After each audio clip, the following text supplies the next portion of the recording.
YouTube channel पे एक बार फिर से आपका स्वागत है। आज हम जो टॉपिक लेके आए हैं वो एक इम्पोर्टेंट टॉपिक है और ये टॉपिक जो मैं आज पढ़ाने जा रहा हूँ, आपको पढ़ाने वाला हूँ, ये टॉपिक ISRS से लेकर first grade, second grade, REET यानी third grade teacher, Rajasthan police, patwar, साथ ही 12वीं की जो कक्षाएं हैं जिनमें 12वीं आर्ट्स में ज्योग्राफी तथा एग्रीकल्चर का एक टॉपिक है। साथ ही जेट और ICR की जो तैयारी कर रहे हैं जो बच्चे, उनके लिए भी इम्पोर्टेंट है। साथ ही जो 10वीं क्लास के बच्चे हैं, जो 10वीं बोर्ड में हैं, उन बच्चों के लिए भी ये टॉपिक इम्पोर्टेंट है क्योंकि उनके सिलेबस में भी है।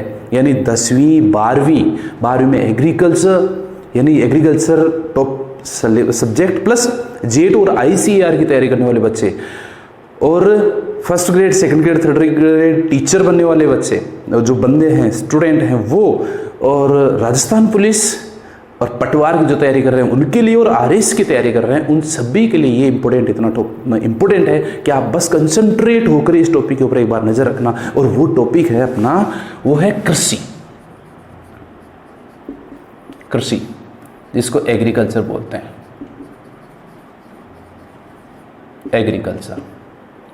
अब बात करते हैं, देखो एग्रीकल्चर, ये जो कृषि है ना, ये खाद्यान्न उत्पादन ही नहीं वरन रोजगार परक व्यवसाय है। यानी इससे, कृषि से खाद्यान्न तो उत्पादन होता ही होता है, साथ ही लोगों को रोजगार भी मिलता है। इसलिए कृषि अपने जीवन में बहुत ही ज़्यादा इंपॉर्टेंट है। अब देखो बात करते हैं इस कृषि के बारे में। कृषि एग्रीकल्चर शब्द का, इंग्लिश के एग्रीकल्चर शब्द का हिंदी रूपांतरण है। इस शब्द के बारे में थोड़ा सा विशेष देख लेते हैं कि कृषि जो है वो एग्रीकल्चर शब्द का हिंदी रूपांतरण है। और एग्रीकल्चर शब्द दो शब्दों से मिलकर बना है, agri plus culture, agri plus culture, इन दो शब्दों से मिलकर एग्रीकल्चर बना है। अब देखो एग्र को हम हिंदी में बोलते हैं स्थान और कल्चर को बोलेंगे कृषि या फिर खेती। अब बात करते हैं आखिर ये खेती या कृषि किसे कहते हैं। कृषि या खेती को मैं डेफिनेशन दे देता हूँ, आपको परिभाषा दे देता हूँ कि भूमि को जोतकर अनाज उत्पन्न करने की प्रक्रिया को ही कृषि या खेती कहते हैं। किसे कहते हैं खेती? भूमि को जोतकर अनाज उत्पन्न करने की प्रक्रिया को ही कृषि या फिर खेती कहते हैं। देखो दुनिया के बड़े बड़े विद्वानों ने, बड़े बड़े कृषि वैज्ञानिकों ने यह बताया है कि इस दुनिया में 800 ईसा पूर्व ही कृषि होना शुरू हो गया था। 800 ईसा पूर्व से पहले ही कृषि होना शुरू हो गया था।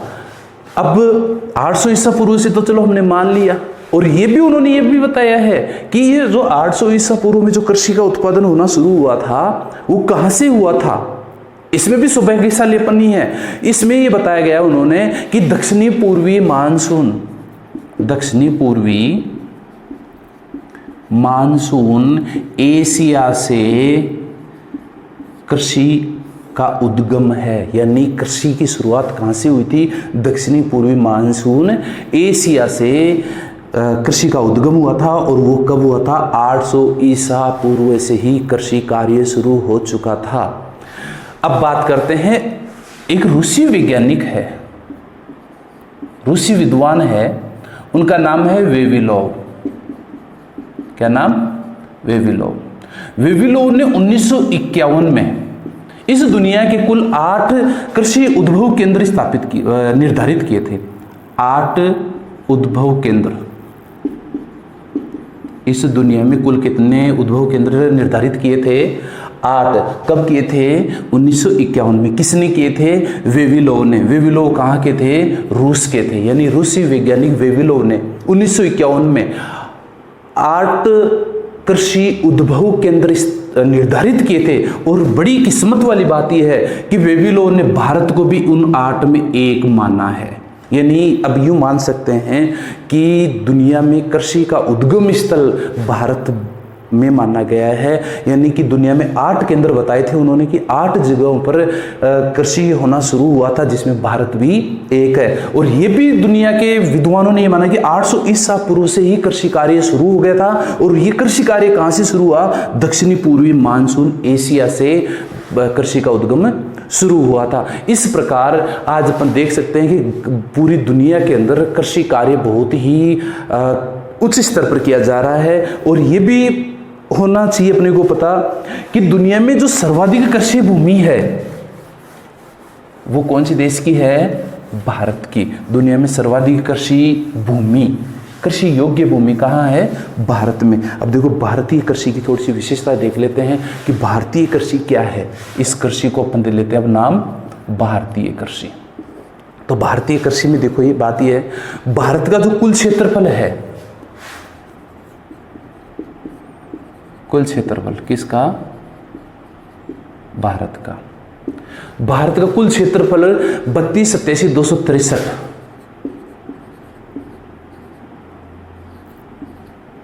वर्ग किलोमीटर है। कितना है? 32,87,263 वर्ग किलोमीटर भारत का कुल क्षेत्रफल है। अब इस कुल क्षेत्रफल के 40.5% क्षेत्र पर कृषि होती है भारत में।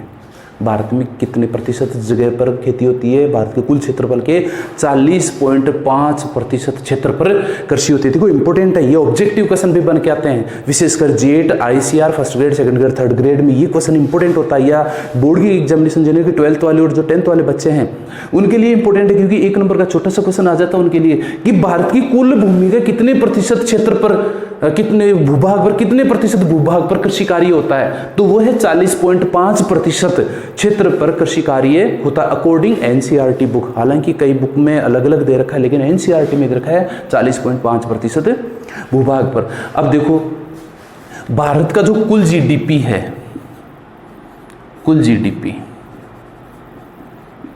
में से 17.5% हिस्सेदारी कृषि की है। जो कुल सकल घरेलू उत्पाद है उसमें कृषि की हिस्सेदारी कितनी है? कृषि से आय कितनी होती है? 17.5%। कुल जीडीपी में कृषि का योगदान कितना है? 17.5% कुल कृषि का योगदान है। अब बात करते हैं अंतर्राष्ट्रीय आय की। अंतर्राष्ट्रीय आय, जो भारत की कुल अंतर्राष्ट्रीय आय है, उस अंतर्राष्ट्रीय आय में कृषि का योगदान है 13%, लगभग 12.7% के लगभग है, लेकिन अपन राउंड फिगर में 13% दे देते हैं। 13% योगदान किसका है? कृषि का है। यानी अंतर्राष्ट्रीय आय जितनी होती है उसमें 13% योगदान तो कृषि का है। यानी कि अब आप क्वेश्चन याद हो जाएगा कि अंतर्राष्ट्रीय आय में कृषि का योगदान कितना है?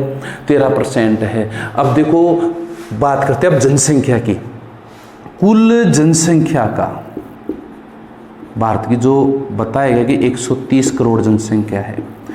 130 करोड़ जनसंख्या में 54.6% जनसंख्या तो 54.6% जनसंख्या तो पूरी तरह से कृषि कार्यों पर प्रत्यक्ष रूप से निर्भर है। यानी आधी से ज्यादा जनसंख्या किस पर निर्भर कर रही है? कृषि कार्यों पर निर्भर कर रही है। साथ ही भारत के 5.5 लाख गांवों से अधिक जनसंख्या, 5.5 लाख, भारत में कुल गांव लगभग 5.5 लाख से अधिक है, तो 5.5 लाख गांवों की जो जनसंख्या है, पूरी जनसंख्या, उनकी 75% जनसंख्या किस पर निर्भर कर रही है? कृषि पर निर्भर है। और कुल जनसंख्या 54.6% जनसंख्या किस पर निर्भर कर रही है? कृषि पर। और गांवों की जनसंख्या में, जो गांव में जो निवास कर रहे हैं, उनकी 75% जनसंख्या किस पर निर्भर कर रही है? कृषि पर। अब आप अंदाज लगा सकते हो कि कृषि खाद्यान्न उत्पादन ही नहीं वरन रोजगार परक व्यवसाय भी है। इसीलिए तो ये पब्लिक इसमें लगी हुई है, क्योंकि रोजगार है। क्योंकि दुनिया में, भारत में अगर सर्वाधिक रोजगार जो मिलता है तो वो किससे मिलता है? कृषि से मिलता है। इसलिए भारत में कृषि अति महत्वपूर्ण है। अब देखो भारत में कृषि की महत्वता क्या है, इससे पता चलती है। मैं बता देता हूं अभी आपको कि भारत में कृषि का महत्व है। अपना टॉपिक है अगला, भारत में कृषि का महत्व है। आप लिखते जाना जैसे जैसे मैं लिखता जा रहा हूं। कृषि का महत्व है। अब आप देखो, पहला महत्व अपन देखेंगे कि सर्वाधिक रोजगार का साधन, जैसा कि मैंने अभी बताया था, सर्वाधिक रोजगार का साधन क्या है? कृषि। यानी कृषि, आपको पता है कि भारत की 54.6% जनसंख्या कृषि पर प्रत्यक्ष रूप से निर्भर है, यानी रोजगार मिल रहा है। यानी दुनिया में अगर भारत में सर्वाधिक अगर रोजगार मिल रहा है तो किससे मिल रहा है? कृषि से मिल रहा है। तो कृषि इसलिए महत्वपूर्ण है, इसलिए लोग कृषि करते हैं कि इसमें रोजगार मिलता है। दूसरा, उद्योगों के लिए कच्चा माल किससे उपलब्ध होगा? कृषि से उपलब्ध होगा। यानी उद्योगों के लिए कच्चे माल की उपलब्धता किससे होगी? कृषि से। यानी बहुत सारे प्रोडक्ट ऐसे जो कृषि यानी अनाज से ही बनते हैं, ठीक है। तो वो इसलिए कृषि महत्वपूर्ण है कि उद्योगों के लिए कच्चे माल की उपलब्धता भी इसी से होती है। तीसरा है राष्ट्रीय आय का साधन। राष्ट्रीय आय में भी कृषि की बहुत ज़्यादा महत्वता है। यानी अपन बात करते हैं जीडीपी की, तो भारत की जीडीपी के 17.5% हिस्सेदारी यानी योगदान है तो किसका है? कृषि का है। यानी राष्ट्रीय आय होती है कृषि से, ठीक है। फिर अगला है विदेशी मुद्रा की प्राप्ति। विदेशी मुद्रा की प्राप्ति यानी विदेशों से भी आय होती है। मैंने अभी आपको बताया था कि 13% जो भारत की जो आय होती है उसका 13% हिस्सा तो किसका है? कृषि का है। इसलिए विदेशी मुद्रा से भी कृषि से प्राप्त होती है, क्योंकि जब अनाज का निर्यात किया जाता है तो आय प्राप्त होती है, आय होती है। तो वो आय में भी कृषि इंपॉर्टेंट है थोड़ी सी। फिर है पौष्टिक पदार्थों का उत्पादन। पौष्टिक पदार्थों का उत्पादन, ठीक है। ये भी महत्वपूर्ण है कि पौष्टिक पदार्थों का उत्पादन किससे होगा? खेती से होता है। ऑटोमेटिकली मशीन से तो बनेगा नहीं, कोई केमिकल से तो बनता नहीं है, ऑटोमेटिकली बनता नहीं है। तो किससे होगा? पौष्टिक पदार्थों का उत्पादन किससे होता है? कृषि से। देखो आपको ये बता देता हूँ, जो पशु संसाधन है, जो पशुपालन है, वो भी एक प्रकार की कृषि है। उसको मिश्रित कृषि बोलते हैं। यानी आज अपन जो भी दूध से संबंधित जो भी अपन खाते हैं, यानी पौष्टिक जो चीज़ मिलती है वो भी एक प्रकार की कृषि है। यानी पौष्टिक पदार्थों का उत्पादन किससे होता है? कृषि से होता है। और यातायात संसाधनों का विकास किससे हुआ है? यातायात संसाधनों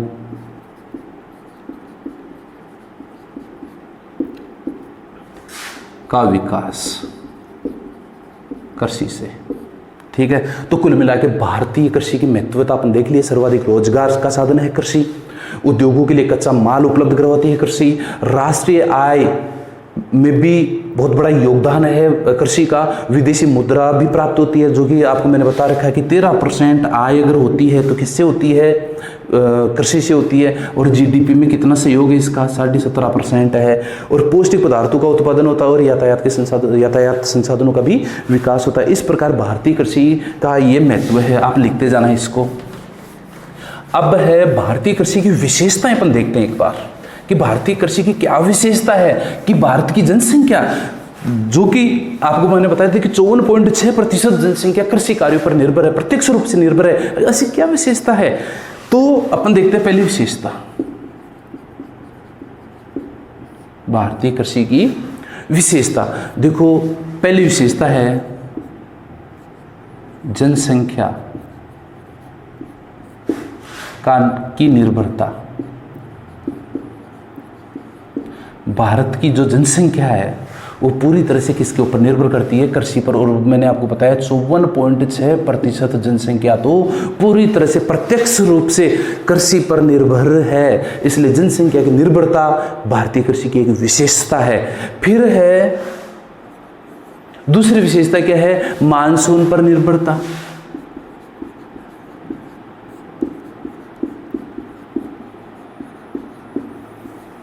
मानसून पर निर्भरता।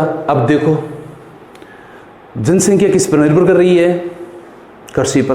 कृषि किस पर निर्भर कर रही है? मानसून पर। अब देखो अगर मानसून अच्छा हुआ तो कृषि यानी फसलें अच्छी होंगी। और अगर मानसून खराब हुआ, मानसून अच्छा नहीं आया, टाइम से नहीं आया, तो फसल भी बिगड़ सकती है। इसलिए भारतीय कृषि को मानसून का जुआ कहते हैं, क्योंकि मानसून के ऊपर निर्भर करती है। देखो क्वेश्चन बन के आ जाता है कि भारतीय कृषि को निम्नलिखित में से क्या बोला जाता है? मानसून का जुआ। मानसून का जुआ इसलिए बोला जाता है कि भारतीय कृषि पूरी तरह से मानसून के ऊपर निर्भर करती है। अगर मानसून अच्छा हुआ, तो समय से आ गया, तो कृषि अच्छी होती है, खेती अच्छी होती है। और अगर मानसून आने में विलंब हो गया या वर्षा अच्छी नहीं हुई, तो खेती भी अच्छी नहीं होती। अब देखो अर्थव्यवस्था भी मैंने आपको बताया था कि अर्थव्यवस्था भी पूरी तरह से, भारत की अर्थव्यवस्था पूरी तरह से कृषि पर निर्भर करती है।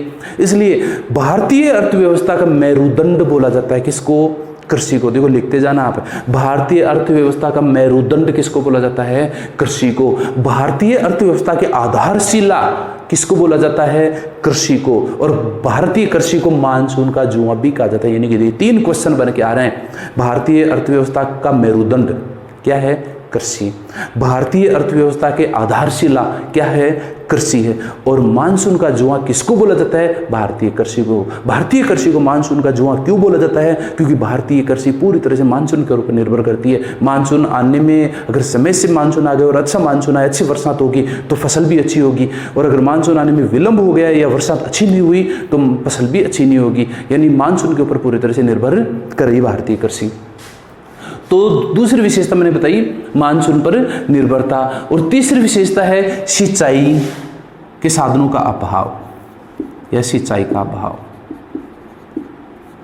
सिंचाई का अभाव, क्योंकि सिंचाई के साधनों का अभाव मानो चाहे सिंचाई का अभाव मानो, ये पूरी तरह से क्या है? भारतीय कृषि की विशेषता है। इसलिए जब सिंचाई की सुविधा नहीं है भारत में, इसलिए मानसून पर निर्भर करती है, इसलिए मानसून का जुआ बोलते हैं। यानी कि पानी की थोड़ी सी कमी हो गई है और इसलिए भारतीय कृषि की उत्पादकता में थोड़ी सी कमी हो गई है। अब देखो ये सिंचाई का अभाव होने के कारण ही प्रति हेक्टेयर उत्पादन कम में कमी, प्रति हेक्टेयर उत्पादन में कमी है भारतीय कृषि। क्योंकि सिंचाई का अभाव है, मानसून पर निर्भर है, जनसंख्या की निर्भरता है, इसलिए प्रति हेक्टेयर उत्पादन में कमी है। उत्पादन होता भी है क्योंकि थोड़ा है, कृषि जोत थोड़े छोटे हैं, खेत कम है। तो 5वीं विशेषता क्या है? कृषि जोतों का छोटा होना। कृषि जोतों का छोटा होना इसकी 5वीं विशेषता। कृषि जोतों का छोटे होने के कारण ही प्रति हेक्टेयर उत्पादन में कमी होती है। क्योंकि इसमें क्या है कि यांत्रिक साधनों का उपयोग नहीं कर सकते, इसलिए चकबंदी योजना शुरू की है। वो भाई आपको अपन आगे बढ़ेंगे तो मैं बता दूंगा आपको कि कृषि जोतों को बड़ा किया जा रहा है।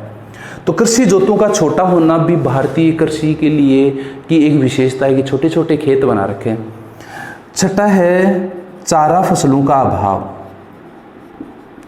चारा फसलों का अभाव, यानी पूरी तरह से भारतीय कृषि खाद्यान्न ही भारतीय किसान खाद्यान्न ही उत्पादन करते हैं, चारा फसलों का बहुत ही कम उत्पादन करते हैं, इसलिए चारा फसलों का अभाव है, ये एक विशेषता है।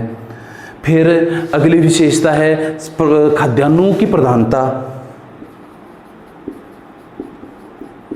खाद्यान्नों की प्रधानता यानी खाद्यान्न उत्पादन में ही ज़्यादा विश्वास करते हैं भारतीय किसान।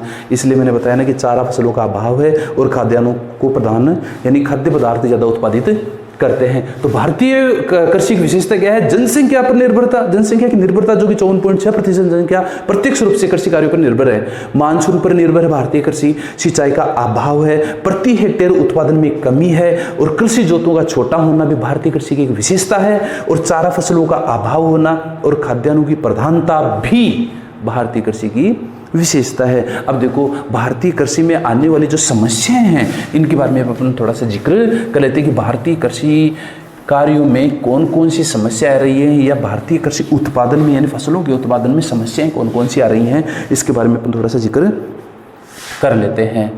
तो आने वाली समस्याएं, भारतीय कृषि की जो समस्याएं हैं वो कौन कौन सी समस्याएं हैं? देखो पहली समस्या तो ये है कि कृषि पर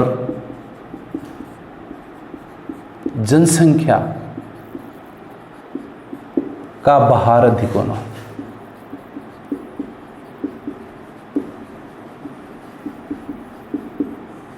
कृषि पर जनसंख्या का भार अधिक होना। जनसंख्या का भार अधिक होने का मतलब है कि अगर एक परिवार में 10 सदस्य हैं तो वो 10 के 10 ही कृषि करते हैं। एक आदमी करेगा तो भी उतना उत्पादन होता है और 10 आदमी काम करेंगे तो भी उतना ही उत्पादन होता है। यानी कि भारत की जो जनसंख्या, जो मैंने आपको पहले बताया था, 54.6% जनसंख्या प्रत्यक्ष रूप से कृषि पर निर्भर कर रही है। यानी कि भारत की जनसंख्या पूरी तरह से किसके ऊपर निर्भर कर रही है? कृषि पर। यानी एक आदमी पैदा करेगा तो भी उतनी खेती होती है और 10 आदमी पैदा करेंगे तो भी उतनी खेती होती है। लेकिन अब एक बात देखो, 9 आदमी भी कृषि के ऊपर निर्भर कर रहे हैं, जबकि निर्भरता एक ही होनी चाहिए थी। 9 आदमियों को अलग से कोई दूसरा काम करना चाहिए था। बस समस्या ये आ रही है कि भारतीय कृषि पर जनसंख्या का भार अधिक है। अब देखो दूसरी विशेषता है न्यून उत्पादकता, न्यून उत्पादन। अब न्यून उत्पादन होने का कारण मैंने अभी आपको बताया था कि मानसून पर निर्भर कर रही है और सिंचाई की सुविधा नहीं है, सिंचाई के साधनों की सुविधा नहीं है, इसलिए न्यून उत्पादन होता है। फिर है तीसरी विशेषता मौसम की मार।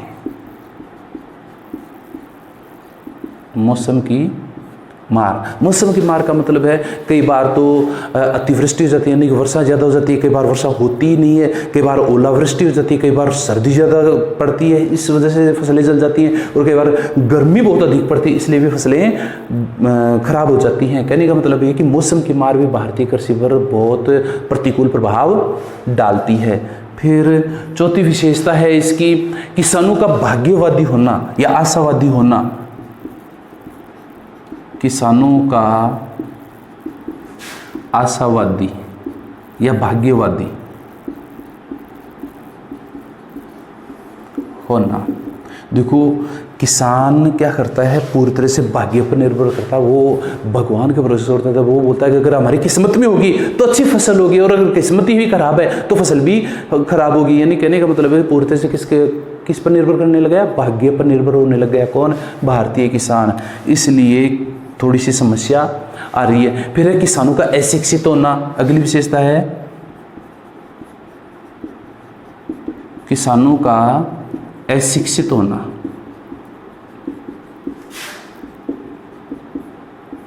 किसानों का अशिक्षित होना भारतीय कृषि में आने वाली समस्याएं हैं। फिर है अगली विशेषता है उचित विक्रय की व्यवस्था नहीं होने की। जो फसलें जो पैदा हो जाती हैं, उत्पादन हो जाता है, अनाज को बेचने की उचित मूल्य नहीं मिलता और उचित विक्रय सुविधा व्यवस्था नहीं है। इस वजह से भारत के किसानों में थोड़ी सी दिक्कतें आ रही हैं। तो इस प्रकार ये समस्याएं हैं: कृषि पर जनसंख्या का भार अधिक होना, न्यून उत्पादन होना, मौसम की मार होना, किसानों का भाग्यवादी होना, किसानों का अशिक्षित होना, और अगला लिख लो उचित विक्रय की व्यवस्था नहीं होना। ये भारतीय कृषि की प्रमुख समस्याएं हैं। अब आगे देखेंगे अपने भारतीय कृषि की विशेषताएं। भारतीय कृषि की विशेषताएं क्या क्या हैं वो बताते हैं।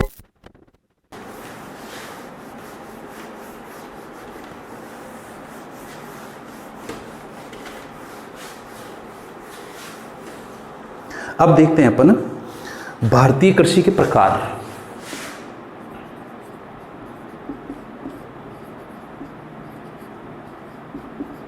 कृषि के प्रकार देखो ऐसा है, ये जो कृषि के प्रकार है भारत में नहीं वरन पूरी दुनिया के अंदर ही यही प्रकार या यही तरीका है जो खेती की जाती है। तो भारतीय कृषि के प्रकार में अपन आज देखते हैं, पहली कृषि देखते हैं, वो है निर्वहन कृषि।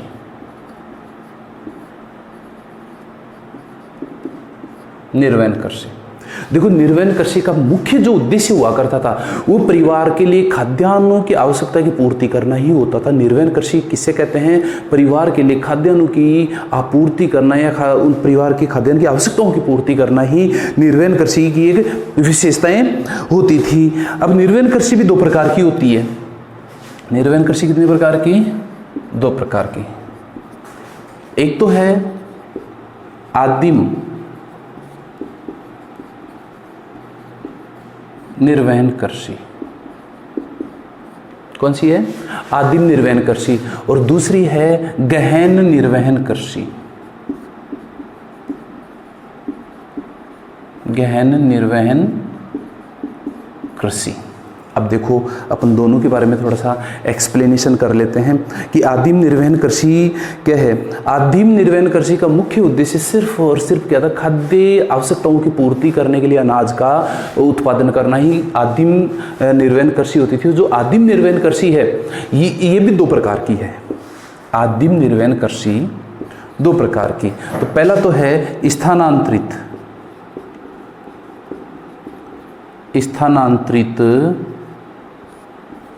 निर्वहन कृषि।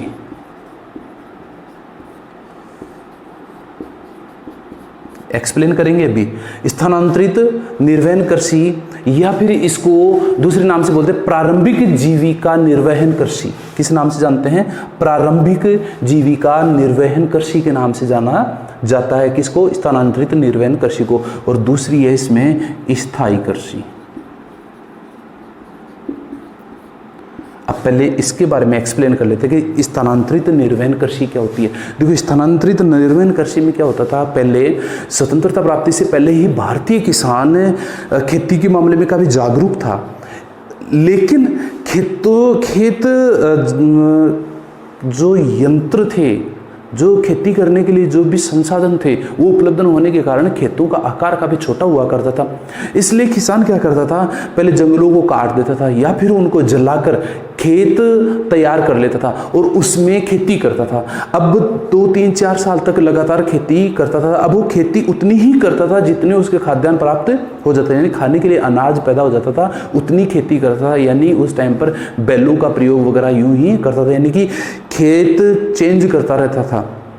जंगल होते थे, जंगलों को काट कर या फिर जंगलों को जलाकर वहाँ पर खेत तैयार करते थे और 2-3-4 साल तक उन खेतों में काम करते थे। जैसे ही उर्वरकता कम हो जाती थी वो खेत वही प्रक्रिया दूसरी जगह जाकर अपनाना शुरू कर देते थे, यानी कि दूसरी जगह जाकर फिर से जंगलों को काटना या फिर जलाकर खेत तैयार करते थे। इस प्रकार स्थानांतरण, खेतों का स्थानांतरण करना ही स्थानांतरित निर्वहन कृषि कहलाता था और वहाँ जाकर खेत कृषि का कार्य करते थे, फसलों का उत्पादन करते थे। ये था खेती करने का तरीका, यानी कि स्थानांतरित कृषि किसे कहते हैं? खेतों को स्थानांतरित करते रहते थे वो, यानी कुछ जंगलों को काट कर या उनको जलाकर खेत बना देते थे और वहाँ पर फसलों का उत्पादन किया जाता था। फसल उतनी ही उत्पादित की जाती थी जितने उनको खाद्य आपूर्ति हो सकती थी, एक्स्ट्रा वो नहीं करते थे। अब देखो इस स्थानांतरित कृषि को अलग अलग क्षेत्र में अलग अलग नाम से जाना जाता है। देखो पहले इसके लिए थोड़ा सा रोक देते हैं इसको, गहन निर्वहन कृषि को। पहले अपन बात कर लेते हैं सिर्फ स्थानांतरित कृषि का।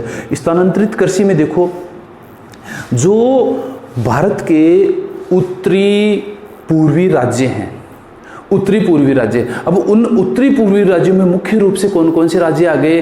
जैसे अमीना मेघा, एक ट्रिक है अमीना मेघा, मीना मेघा। ए का मतलब असम, मी का मतलब मिजोरम, ना का मतलब नागालैंड और मेघा का मतलब मेघालय। ये जो मुख्य रूप से 4 राज्य, इनको उत्तरी पूर्वी राज्य बोलते हैं। उत्तरी पूर्वी राज्यों में इस स्थानांतरित कृषि को झूमिंग या फिर झूम कृषि कहा जाता है। प्रश्न आ जाता है कि बार झूमिंग कृषि कौन से राज्य में कहा जाता है? तो झूमिंग कृषि कहा जाता है अमीना मेघा में। अमीना मेघा का मतलब है असम, मिजोरम, नागालैंड और मेघालय में इस स्थानांतरित कृषि को किस नाम से जाना जाता है? झूमिंग कृषि या फिर झूम कृषि के नाम से जाना जाता है। फिर इसको बोलते हैं एक दीपा, किस नाम से जाना जाता है? दीपा।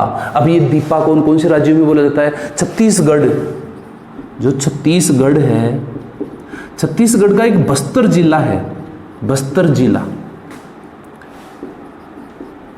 छत्तीसगढ़ का बस्तर जिला तथा उसके आसपास के क्षेत्र में इस स्थानांतरित कृषि को किस नाम से जाना जाता है? दीपा। साथ ही अंडमान निकोबार द्वीप समूह में भी, अंडमान निकोबार में भी इसको दीपा बोला जाता है। फिर इसको देखो बोला जाता है बेवर, किस नाम से? बेवर। और ये बेवर का कौन से स्टेट में? जो बस्तर जिले के अलावा जो भी और बच रहे हैं, यानी छत्तीसगढ़ के अंदर इसको किस नाम से जाना जाता है? बेवर के नाम से। छत्तीसगढ़ का जो बस्तर जिला है वहां तो इसको दीपा के नाम से जाना जाता है, इस स्थानांतरित कृषि को।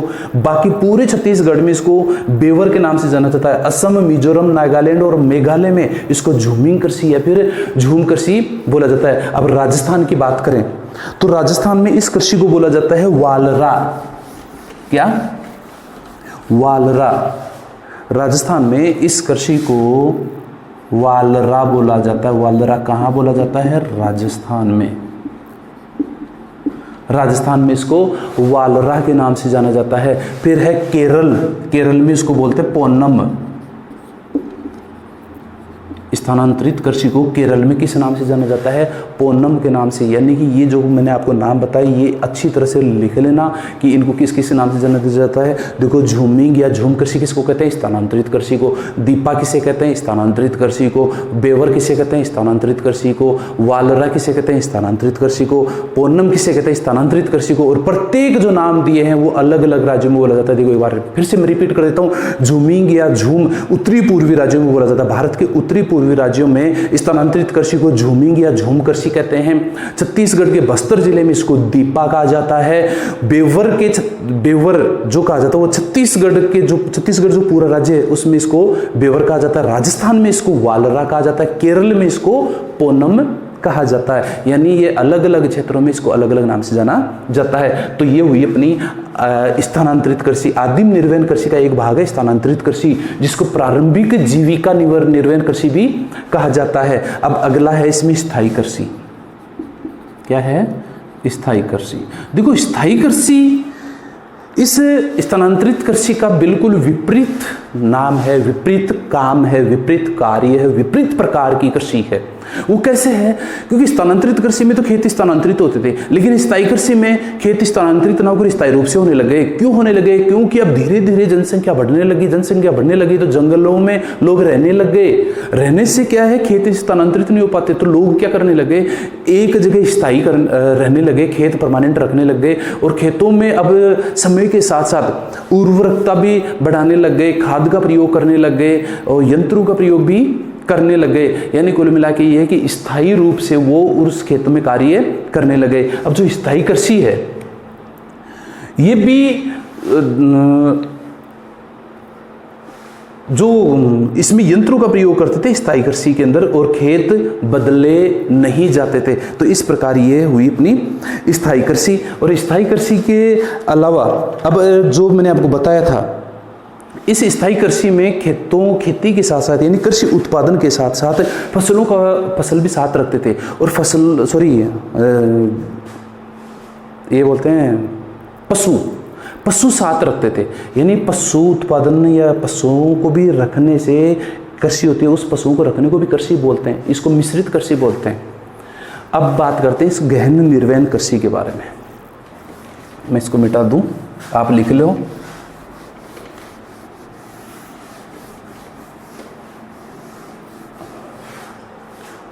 कौन सी है? गहन निर्वहन कृषि। गहन निर्वहन कृषि। देखो, गहन निर्वहन कृषि भी दो प्रकार की है।